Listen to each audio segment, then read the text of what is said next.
Welcome to another episode of Amazon Legends. My next guest today has already been on the show, and she founded two companies before moving to America from her home country, Venezuela.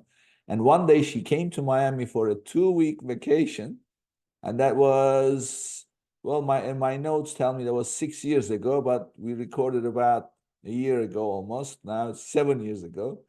So she says that life is a vacation for her, and she's been on vacation since. So today she is the CEO of Online Seller Solutions, which is an Amazon backend management agency. And outside of work, her passion is mountains, anything outdoors, and that's her primary reason for travel. So she loves traveling. So with that, everybody meet my guest, Vanessa Hung. Welcome back to the show, Vanessa.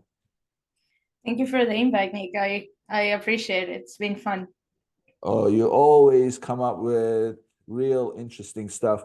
And 7-year vacation, I like the idea. So I guess as long as you live in this country, you're going to be on vacation until the end of your days. Yeah, exactly. Yeah, well, that's a great idea. Okay, so when I'm going to set up our conversation today because first of all, it's brand new as a concept. It's not even available yet for all the users. It's in beta and it has AI in it and also very interesting. And Vanessa always brings these interesting topics to us. So the conversation is going to be about, I'm sure some of you guys have heard of Rufus. Rufus is like your personal shopper to assist shoppers. And Rufus has a backend called Cosmo. And this is what the sellers are supposed to be using in order to assist or provide the content that Rufus needs to assist sellers. So this is just my very primitive way to describe, so to speak. And we're going to learn more about it from Vanessa. And most importantly, Vanessa, so tell us the significance of this. Why? I mean, Amazon is always bringing new reports, new data, new this, new that. And but this is special. What is the significance of Rufus and Cosmo combination?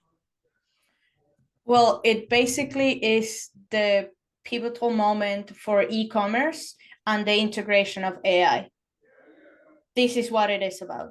So from the moment that this gets rolled out to 100% of traffic in Amazon.com or well, in Amazon worldwide, we are gonna experience e-commerce in a completely different way, both for customers and for sellers. And what Amazon cares about the most is customer experience. So I'm assuming this is all about customer experience, right? Yeah, well, that's one of their principles. I guess I always like to say that Amazon has four principles. One is customer obsession. The other one is efficiency. The other one is innovation. So customer obsession and innovation are the two of the principles that I'm seeing in this update. And the last one is that they're a holistic ecosystem. Like a part doesn't move without the other one, even though they don't talk to each other. But in reality, part of it, so what you explained at the beginning, Rufus, is their personal shopper that will assist customers in their search. So instead of prompting a keyword, right, they will explain the situation and they will say what is that they need or they want, they desire, or they have trouble with. So Rufus will find solutions for them. That's one part, and that will probably be the most disruptive thing that will happen to e-commerce in the next couple of months. I don't want to even say years anymore, because the pace, the acceleration that we're living life right now, it's just so fast that I believe that by the end of the year we're going to have a pretty strong uh, presence of that experience in e-commerce in general, because this is not only about Amazon. Walmart also release their own AI, and Shopify has some. So that's where we're going. And then on the other side is how are we as sellers gonna adapt to this change?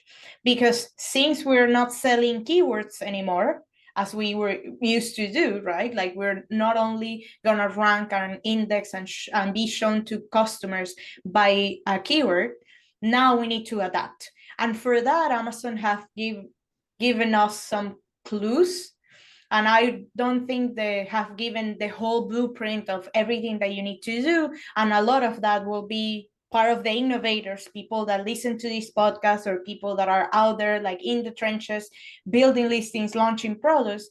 Those are really the ones that will test it out and see what's gonna come and what's the next step and what are the tips and tricks that you need to use in order to, be perfect or be the best that you could be, so Rufus can show your product to customers. But a piece of that is Cosmo. So if you go to amazon.science, you will find, and you look for Cosmo, you will find a white paper. And the white paper is about how the algorithm, right, how the A9 will now understand products better, so they can show it to customers when they prompt things that are beyond a keyword. And it's so crazy, Nick, that they look into not only your query and on the search, but also your demographic, your intentions, your past behaviors. They have so many data points about you that they know exactly that you are more likely to buy a coffee mug that costs, I don't know, $20 than one that costs, I don't know, $5, just because you like the premium touch of it or something like that. That's just as an example of all of the things that they could do. And again, my observations and what I'm going to explain now are my interpretation of the paper.